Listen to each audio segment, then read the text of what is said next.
Hello my dear students, good morning. Students, this is the sixth module of chapter 2 function of class 11th mathematics. और आज हम function को function का जो सबसे इम्पॉर्टेंट पार्ट है, मतलब डोमेन एंड रेंज, आज उसके बारे में बात करेंगे। आप जैसे समझते हो कि फंक्शन से पहले हमने रिलेशन को पढ़ा है और रिलेशन को समझकर हम फंक्शन तक आते हैं और फंक्शन में बहुत सारी चीज़ें हमने स्टार्टिंग में कर रखी हैं, जैसे ग्राफ, फंक्शन का डेफिनेशन और बहुत कुछ करके रखा है। आज आपको सबसे इम्पॉर्टेंट पार्ट फंक्शन का मैं समझाता हूँ, जो आपको इसी का यूज़ है। कुल मिलाकर बात अगर हम करें तो हमें इसी का यूज़ होता है कि डोमेन क्या होता है और रेंज क्या होता है, कैसे फाइंड आउट करते हैं। तो आज का टॉपिक है कि डोमेन क्या है, डोमेन को फाइंड आउट करने का वर्किंग रूल क्या है, और रेंज क्या है, और रेंज को कैसे फाइंड आउट करेंगे। तो स्टार्ट करते हैं। यहाँ पर मैंने इन चीज़ों को सिस्टमेटिकली लिख के रखा है, क्योंकि लिखने में बहुत टाइम जाता है, तो इसको समझाना हमारे लिए ईजी होगा। Domain and range of a function, ये हमारा टॉपिक है क्लास 11th मैथमेटिक्स के लिए, ठीक है। और यही फंक्शन चैप्टर क्लास 12 में भी है, और वहाँ पर ये और ज़्यादा डीप है। वहाँ पर टाइप ऑफ फंक्शन आ जाता है, इनवर्स आ जाता है फंक्शन का, कंपोजिशन ऑफ फंक्शन आ जाता है। तो हम उसको देखेंगे क्लास 12 में, पर फिलहाल में हम यहाँ पर इसको ये समझेंगे कि डोमेन किसे कहते हैं। जैसे आपको मैं समझाता हूँ कि फंक्शन आपने पढ़ा, समझा फंक्शन क्या होता है, डिफ़ाइन किया।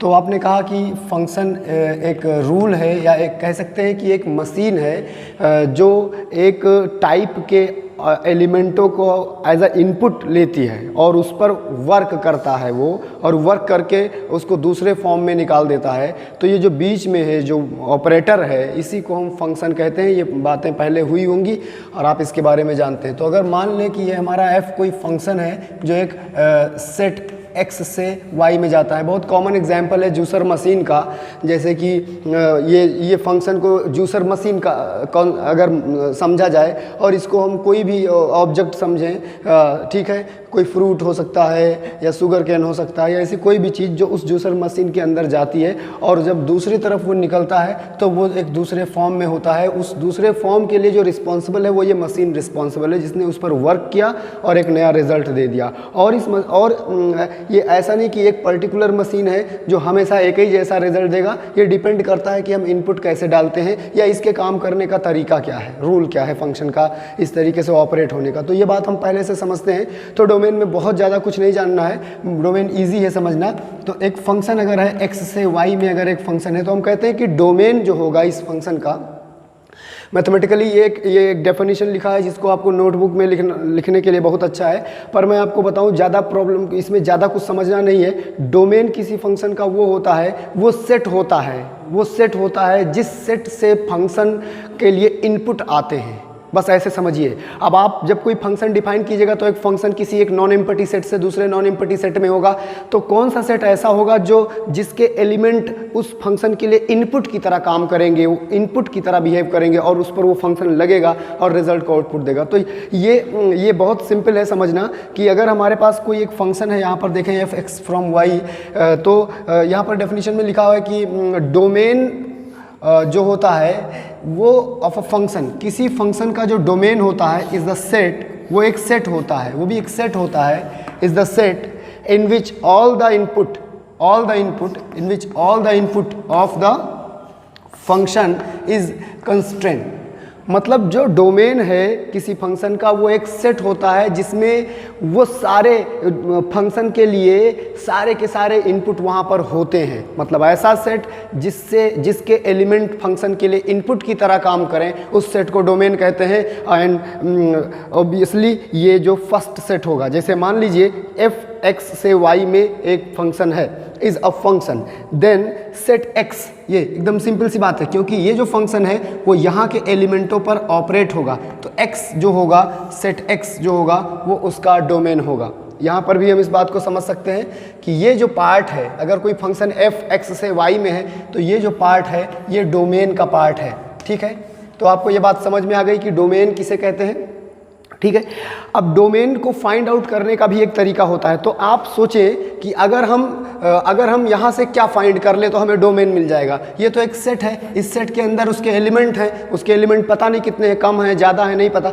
तो अगर हम इस सेट के एलिमेंटों का मतलब ये x का एक वो फाइंड आउट कर ले कि x कितना है, क्या है, कहाँ से कहाँ तक है, तो हम उसको डोमेन कहते हैं। ये बहुत ज़्यादा मुश्किल भी नहीं है। तो मैंने यहाँ पर मेंशन करके रखा है कि working rule of finding domain को फाइंड करने के लिए करना क्या होगा। वो एकदम सिंपल है। आपने डोमेन समझा, जो फर्स्ट सेट होगा वो डोमेन होगा, ठीक है। अब डोमेन फाइंड आउट करने के लिए करना क्या है, अगर उसने पहले सेट को टेबुलर फॉर्म में लिख रखा है, अगर पहले सेट को टेबुलर फॉर्म में, जैसे मैं बोलूँ कि मेरे पास एक फंक्शन है, अभी इसका यूज़ ख़त्म हो गया तो मैं इस तरफ कर लेता हूँ। अगर मैं आपसे बोलूँ कि मेरे पास एक फंक्शन है और वो फंक्शन ए से बी में इस तरीके से डिफाइन है। देखें, मैं आपको समझाने की कोशिश करता हूँ। एक फंक्शन है मेरे पास, f from a to b is a function and it such that, ठीक है। ये है मेरे पास जो है 0 है, 1 है, 2 है, ठीक है। ये मेरे पास एक फंक्शन है। अब ये सेट है, सॉरी, और ये b एक सेट है। अब उसके एलिमेंट मुझे नहीं पता, मैं बोल रहा हूँ 0 है, 1 है, 2 है, 3 है, 4 है, 5 है, 6 है, 7 है, 8 है, 9 है, 10 है, कुछ भी है, और इसके आगे भी मैं मान लेता हूँ कि है। आपसे कोई कहता है कि व्हाट इज़ डोमेन, तो बहुत सिंपल है, this is the domain set, ये डोमेन सेट है, ठीक है। तो ये जब टेबुलर फॉर्म में है तब तो जो पहला सेट आपका है वो डोमेन होगा। बट इन केस अगर ये क्वेश्चन फॉर्म में है, कुछ क्लियर नहीं है, तो हम डोमेन कैसे फाइंड करेंगे, किसे कहेंगे डोमेन। तो एकदम सिंपल सी बात है, मैं आपको समझाता हूँ। यहाँ पर लिखा हुआ है working rule finding the domain. Domain find out करने का वर्किंग रूल जानना है कैसे। सबसे पहला स्टेप होता है find all those values of X. X की वो सारी वैल्यूज फाइंड आउट कीजिए, all those values of X for which the function y is equal to F X is defined. मतलब हमें ये चेक करना है कि x की वो सारी वैल्यूज फाइंड करनी है जिसके लिए फंक्शन जो है वो डिफाइन हो, नॉट डिफाइन ना हो। अब नॉट डिफाइन का केस हम जानते हैं कि क्या ऐसी सिचुएशन आएगी कि वो नॉट डिफाइन की कैटेगरी में जाएगा। तो दूसरे स्टेप में आते हैं, जैसे ये लिखा हुआ है डिनोमिनेटर शुड नॉट जीरो। अगर x की किसी वैल्यू के लिए, अगर x की किसी वैल्यू के लिए हमारा फंक्शन नॉट डिफाइन होता है तो वो जो है डोमेन का पार्ट नहीं हो सकता, वो डोमेन का पार्ट नहीं हो सकता। अब इस सीक्वेंस में जो पहला स्टेप है, वो पहला स्टेप ये है कि डिनोमिनेटर ज़ीरो नहीं होना चाहिए। डिनोमिनेटर अगर ज़ीरो हुआ तो जिस पर्टिकुलर वैल्यू के लिए डिनोमिनेटर ज़ीरो होगा उस वैल्यू पर फंक्शन नहीं डिफाइन होगा। तो इसलिए जब फंक्शन उस पर नहीं डिफाइन है तो वो डोमेन का पार्ट नहीं हो सकता। और दूसरा है कि अगर आपको रूट वाली प्रॉब्लम्स मिलती हैं कहीं पर, एक्सप्रेशन अंडर रूट, तो इसमें हम पॉजिटिव को ही कंसीडर करेंगे, पॉजिटिव साइन लेंगे। जैसे आपको पता है प्लस माइनस यूज करते हैं, but we will take only positive. Let's see one example for this. आपको एक एग्जांपल दिखाता हूं। सपोज कर लीजिए कि आपके पास एक फंक्शन लिखा हुआ है F X is equal to 1/x-3, ये लिखा हुआ है, और आपसे कहा गया कि find domain. The question is that find domain, और ये भी बताया जा रहा है कि एक रियल वैल्यूड फंक्शन है। तो अगर डोमेन फाइंड करना है, रियल वैल्यूड है, रियल फंक्शन का मतलब डोमेन उसका R होगा और कोडोमेन उसका R होगा, मतलब R से R में होगा, ठीक है। एक फंक्शन होगा जो R से R में होगा। अब हमें ये सोचना है, R भी फाइनाइट है, R भी फाइनाइट है, हमें ये सोचना है कि इसका डोमेन क्या होगा।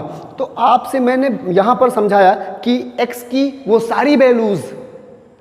सारी वैल्यूज़ डोमेन होंगी जिन पर फंक्शन जो है डिफाइन हो। और दूसरी बात यह है कि डिनोमिनेटर ज़ीरो नहीं होना चाहिए। अब यहाँ पर देखिए, एक ऐसी सिचुएशन है जिसमें डिनोमिनेटर ज़ीरो हो सकता है। मतलब अगर x-3 को हम ज़ीरो माने तो x की वैल्यू 3 अगर आएगी तो x-3 ज़ीरो होगा। मतलब यह है कि इस फंक्शन के डोमेन में 3 नहीं आना चाहिए, 3 नहीं आना चाहिए। क्यों नहीं आना चाहिए? क्योंकि अगर 3 वहाँ आएगा तो जब 3 को एज अ इनपुट यूज़ करेंगे, यहाँ पर 3 लिखेंगे तो ये 1/0 हो जाएगा, मतलब नॉट डिफाइन होगा। तो इसके डोमेन में 3 नहीं आना चाहिए। तो डोमेन कैसे लिखेंगे? एकदम सिंपल सी बात है, domain is equal to R-3। ये बहुत ईजी है फाइंड आउट करना। तो इस तरीके से आपने जाना कि डोमेन किसे कहते हैं, और डोमेन के बाद आपने ये समझा कि डोमेन फाइंड आउट करने का तरीका क्या है। नॉर्मली फर्स्ट सेट जो होता है उसको हम डोमेन कहते हैं। इसी सीक्वेंस में हमारा जो नेक्स्ट पार्ट है वो है रेंज ऑफ अ फंक्शन।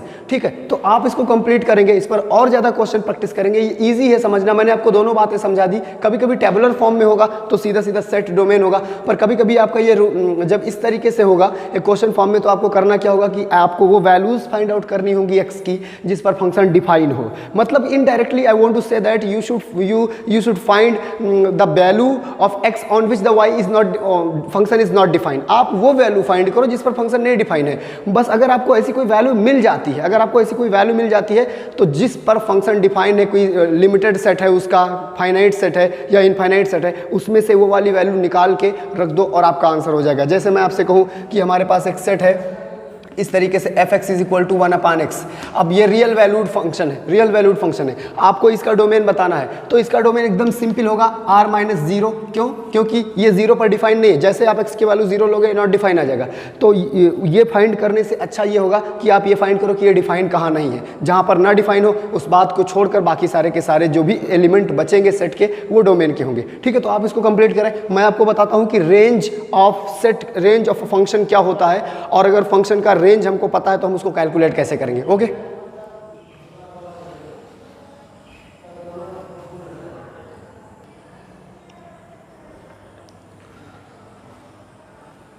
तो स्टूडेंट्स हम लोगों ने डोमेन के बारे में समझ लिया अच्छे से, डोमेन फाइंड करना समझा, डोमेन की डेफिनेशन, वर्किंग रूल क्या है उसको फाइंड करने का। अब हम बात करेंगे रेंज की। ठीक है, और ये बहुत इंपॉर्टेंट है क्योंकि आपको जब भी फंक्शन की बात आएगी आपको डोमेन रेंज के बारे में ही डिस्कस करना होता है। ठीक है, डोमेन रेंज के बारे में ही डिस्कस करना होता है। इसके बाद ट्रिग्नोमेट्रिक इक्वेशन, ट्रिग्नोमेट्री का चैप्टर है, उसमें फंक्शन के बारे में ही पूरा डिटेल है। फंक्शन का ही ट्रिग्नोमेट्रिक फंक्शन है, वहाँ पर भी होता सब कुछ यही है पर वो ट्रिग्नोमेट्री के नाम से होता है। ठीक है, तो अब हम आपको समझाएंगे कि रेंज क्या होता है। देखिए, सबसे पहले आप ये जान लीजिए कि जब कभी आप कोई फंक्शन डिफाइन करते हैं तो उस फंक्शन के लिए आपके पास दो नॉन इम्पटी सेट होते हैं, एक सेट ए या बी, एक्स या वाई। आपने ये समझ के रखा है।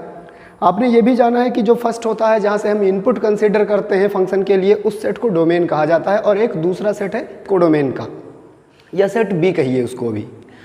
अब जब हम यहाँ से पहले सेट से जब कुछ एलिमेंट लेते हैं और उस पर जब f को अप्लाई करते हैं तो वो f दूसरे वाले सेट के फंक्शन, इसी का मतलब है कि वो किसी ना किसी को जाके उसको इमेज बनेगी, उसकी रिलेट होगा कहीं ना कहीं जाकर। ठीक है, तो ये बिल्कुल ज़रूरी नहीं है कि जितने सेट एलिमेंट ए में थे सबका हमने सब पे फंक्शन लगाया और सब के सब कहीं ना कहीं जाकर दूसरे वाले सेट के सारे एलिमेंटों से जुड़ गए। ऐसा ज़रूरी नहीं है, कभी जुड़ेंगे कभी नहीं जुड़ेंगे सारे से।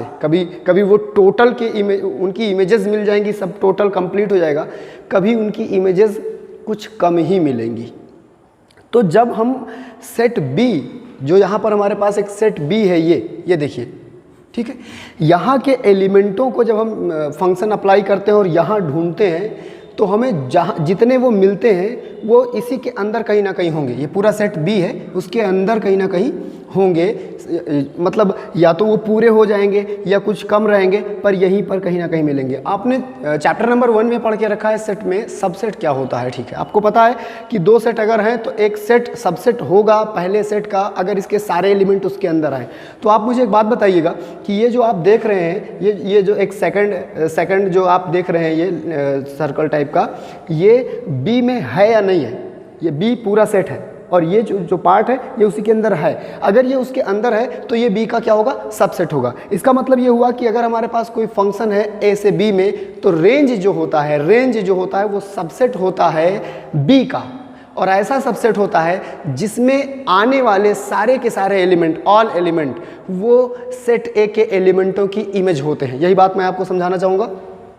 सपोज कर लीजिए कि आपके पास एक फंक्शन है ए टू बी और ये फंक्शन इस तरीके से है, तो हम बात करते हैं रेंज की। द सबसेट ऑफ बी, ये बहुत ज़रूरी है, the subset of B, B का सबसेट होगा, बी के अंदर ये होगा, containing the images of A के एलिमेंटों की इमेज रखता हो, images of A is called range set, या इसी को रेंज सेट कहते हैं। मतलब कि ऐसा सेट जो बी का सबसेट हो, बी के अंदर हो और वो ए के सभी एलिमेंटों की या जितने पॉसिबल हैं रूल के अकॉर्डिंग उनकी इमेज रखता हो, ए के एलिमेंटों की इमेज रखता हो, तो इसको ये जो इमेज सेट है, इमेज सेट है, इसी इमेज सेट को हम लोग क्या बोलते हैं?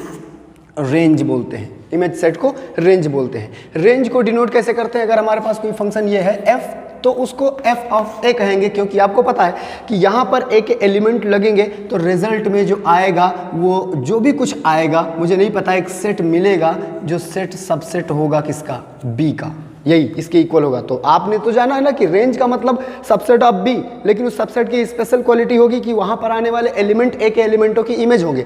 ठीक है, अगर मैथमेटिक्स में आए हम लोग देखें तो हम रेंज को इस तरीके से लिखेंगे और यहाँ पर अगर मान लें कि एक्स कोई ए का एलिमेंट है तो यहाँ पर रिजल्ट एफ एक्स आएगा।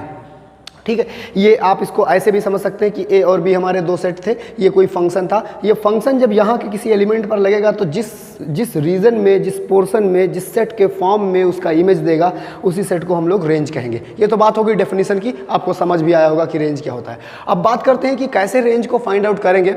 डोमेन फाइंड करना तो बहुत ईजी था, 2 स्टेप का काम था। एक बार आपको करना है कि एक्स की वैल्यू निकाल लेनी है और उसके बाद देखना है कि ये वैल्यू डिफाइन है कि नहीं है, इस पर सेट जो है नॉट डिफाइन तो नहीं जा रहा है, और उसके रूट अगर केस है तो पॉजिटिव लेना है। अब यहाँ पर देखते हैं वर्किंग रूल। ठीक है, आप सपोज कर लीजिए कि आपके पास एक फंक्शन है, ये फंक्शन है y equal to F X. ठीक है, तो इसका जो सिंपली डोमेन, सबसे पहला काम हम लोग क्या करेंगे? इसका डोमेन फाइंड करेंगे। डोमेन फाइंड करना मैंने आपको बता दिया है। सेकंड थिंग इज दैट जो भी फंक्शन आपको गिवन है उस डोमेन फाइंड करने से क्या पता चल जाएगा कि ये फंक्शन कहाँ पर डिफाइन है, कहाँ पर डिफाइन नहीं है, ये बात क्लियर हो जाएगी। फिर हम बात करते हैं कि ये जो हमारे पास y equal to F X है, इसको हम चेंज कर देंगे। अभी हमारी क्या y की value in term of x है, फिर हम क्या करेंगे? x की value in term of y निकाल लेंगे। उसको करना बहुत मुश्किल काम नहीं है, आप सिंपली जो भी function fx is equal to given है उसको y लेट कर लीजिए, सॉल्व करेंगे तो आपको y की वैल्यू, x की वैल्यू टर्म ऑफ y मिल जाएगी। ठीक है, and solve for x in term of y, मतलब आपको इसको चेंज करके यहाँ ले जाना है और उसको x के लिए सॉल्व करना है। ठीक है, find the value of y for x in the domain of f। तो जो y है, y उसकी वैल्यू निकालनी है फॉर x के लिए, y की वैल्यू निकालनी है x के लिए, मतलब कि y की ऐसी वैल्यू निकालनी है जिसका यूज़ करें तो हमें x मिले, x, और x कहाँ का है? डोमेन का मेंबर हमें मिले। जब उसका यूज़ करें तो हमें डोमेन का मेंबर मिले, और ऐसी सभी वैल्यूज़ जिनका यूज़ करने पर हमें डोमेन के मेंबर मिलने लगे, ऐसी सभी वैल्यूज़ को इकट्ठा करते हैं, उसी को हम रेंज बोलेंगे। इसको हम आपको समझाने की कोशिश करते हैं। ठीक है, एक एग्जाम्पल से हम आपको इसको समझाएंगे। जो एग्जाम्पल हम लोगों ने लिया था डोमेन फाइंड आउट करने के लिए, उसी एग्जाम्पल का यहाँ पर यूज़ करते हैं, और ये इस पार्ट को रहने देते हैं और 1 बाय 1 वो सारे स्टेप का हम यूज़ करेंगे यहाँ पर। जैसे एग्जाम्पल के लिए आप ये देख लीजिए, सपोज कर लीजिए कि आपके पास एक फंक्शन है, suppose y is equal to, आपके पास एक फंक्शन है F X is equal to 1 upon X minus 1। ये रियल वैल्यूड फंक्शन है, मतलब ये फंक्शन कहाँ से कहाँ तक था? f से r में था। ये एक रियल वैल्यूड फंक्शन है, ये आपने देख लिया। अब आपने अगर इसको डोमेन फाइंड आउट करना है तो आपने किया था कि डोमेन क्या होगा। अब मैं कहता हूँ इसका रेंज फाइंड आउट करना है, तो रेंज फाइंड आउट करने के लिए डोमेन पहले निकालेंगे। डोमेन इसका निकल कर आएगा, डोमेन कितना होगा? डोमेन होगा इसका r-1 होगा। डोमेन इसका r-1 होगा, क्योंकि जैसे ही यहाँ पर x की वैल्यू 1 लेंगे नॉट डिफाइन हो जाएगा, तो ये डोमेन हो गया। दूसरी बात क्या है? दूसरी बात यह है कि फंक्शन को इस फॉर्म से इस फॉर्म में लेकर जाना है। आपको पता है कि F X is equal to Y होता है, तो ये हमारे पास है y equal to 1 upon X minus 1 है।